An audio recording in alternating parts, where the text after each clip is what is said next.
자, 우리가 이제 차트 분석을 할 때 주로 보는 차트는 그냥 뭐 비트코인만 보거나 이더리움만 보거나 아니면 뭐 내가 솔라나를 보고 싶으면 솔라나만 보거나 그런 사람들이 많잖아요. 그런데 이렇게 우리가 기술적 분석을 했을 때 그 승률을 높여줄 수 있는 보조 차트라는 게 존재합니다. 오늘은 이 보조 차트에 대해서 한번 알아볼 건데, 보조 차트는 대표적으로 뭐 이제 여러분들 잘 아시는 비트코인 도미넌스도 보조 차트고요. 테더 도미넌스도 보조 차트고요. 그 다음에 더 나아가서는 비트코인 ETF 차트도 보조 차트가 될 수 있습니다. 그래서 이 보조 차트들의 특성이 뭐가 있냐, 그 다음에 어떤 보조 차트들을 쓰면 좋은지에 대해서 한번 말씀을 드려보도록 하겠습니다. 일단 보조 차트의 종류는 정말 여러 가지 존재하고 있어요. 대표적으로 이제 공포 탐욕지수, 여러분들 이거는 다 아실 거예요. 이것도 이제 대표적인 보조 차트 중에 하나고, 그런데 이 공포 탐욕지수 같은 경우는 기술적 분석과 엮어서 사용하기는 조금 문제가 있다는 거죠. 바로 기술적 분석에 직접적으로 승률을 높여주는 역할은 아니기 때문에, 물론 이제 공포 단계에 들어갔을 때 이런 식으로 적립식 매수를 하는 거 나쁘지 않은 전략이지만 차트 분석과 연결해서 사용하기에는 조금 부족한 점이 많다는 거죠. 그러면은 대표적으로 이 차트 분석과 엮어서 사용하는 보조 차트는 뭐가 있을까요? 바로 CME 차트가 그 중 하나였죠. CME 차트는 뭐냐면 미국의 시카고 맥스 거래소에서 거래되고 있는 비트코인 상품인데, 이 상품은 특이하게도 시가와 종가가 있고 그 다음에 주말에 거래되지 않기 때문에 일반 주식 시장처럼 갭이라는 게 생깁니다. 그런데 갭의 특성이 뭐죠? 바로 발생하면은 메꿔준다는 거죠. 또 이 일반적인 갭의 특성을 그대로 가지고 있어서 CME 갭을 통해서 목표가를 잡거나 아니면은 여기까지 메워주겠다 하고 뷰를 보완을 하거나 하는 식으로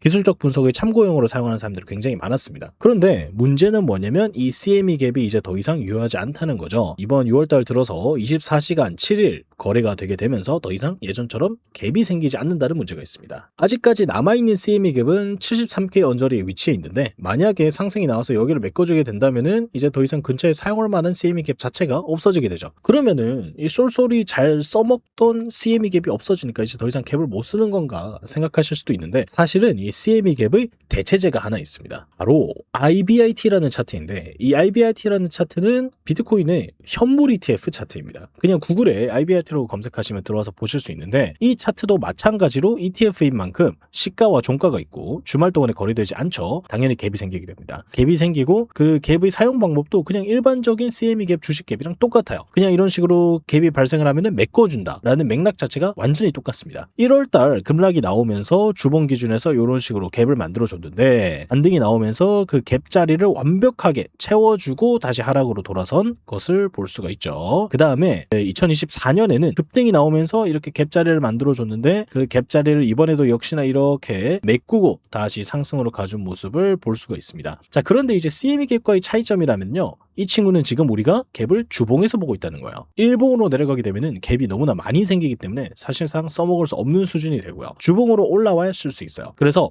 CME 갭이랑 비교했을 때 사용 가능한 갭의 발생 빈도 자체는 매우 떨어지지만 그 갭의 정확성은 굉장히 높다는 거. 그래서 여전히 갭으로서의 사용 가능성이 있다는 거를 볼 수가 있었습니다. 그래서 주봉 기준으로 IBIT 갭이 아직까지 살아있다라는 거를 말씀을 좀 드려봤고요. 자, 다음으로 이제 써볼 만한 차트는 뭐냐면 테더 도미넌스 차트입니다. 뭐 이거는 여러분들 다 아실 거예요. 근데 테더 도미넌스 차트를 갑자기 왜 지금 쓰라고 하냐 하실 수도 있는데, 사실 테더 도미넌스의 차트의 진가는 지금부터 나옵니다. 자, 이거는 이제 최근에 발생한 패턴인데, 보시면 이런 식으로 웨지 패턴을 만들어줬다, 그죠? 그런데 비트코인 일반 차트에서는 확인되지 않는 패턴이 테더 도미넌스 차트에는 확인이 돼요. 그리고 진짜로 중요한 건 뭐냐면, 테더 도미넌스 차트에서는 은근 일반적인 차트 분석이 잘 맞아떨어집니다. 우리가 예를 들어서 삼각수렴이 나오면 페이크 움직임 자꾸 나오고요. 그 다음 역 헤드앤숄더, 헤드앤숄더 이런 거 나와도 페이크 움직임이 나오고, 박스권이 나와도 페이크 움직임이 나오고 그러잖아요. 그런데 테더 도미넌스 기준에서 작성된 차트 분석들은요, 훨씬 더 정직해요. 추세선도 잘 맞고, 그 다음에 차트 패턴도 잘 맞고, 특히나 이번에 리니어 차트, 일반적인 차트에서 볼 수 없었던 움직임들을 테더 도미넌스로 감지할 수 있었다는 거에 대해서 의의가 있습니다. 보시면은 여기 2026년 1월 달에 박스권을 만들어주고 그 박스권에 대해서 트랩을 주고 하락으로 이어진 모습이고요. 테더 도미넌스에서 상승이 나오면 비트코인이 하락이 나오는 거겠죠. 가장 최근에는 웨지를 이렇게 만들어준 다음에 거기 하단에 트랩을 주고 다시 상번을 가면서 비트코인은 떨어지게 됩니다. 이 둘 다 리니어 차트에서는 확실하게 볼 수 없었던 그런 움직임들인데, 테더 도미넌스에서는 확실하게 볼 수가 있었어요. 그래서 테더 도미넌스로 우리가 조금 더 정확한 자리를 노려볼 수가 있고, 또 테더 도미넌스에서 차트 패턴을 사용을 하면서 일반 차트, 비트코인 차트를 보조할 수 있는, 그렇게 사용을 할 수가 있다는 점 알아두시면 좋겠습니다.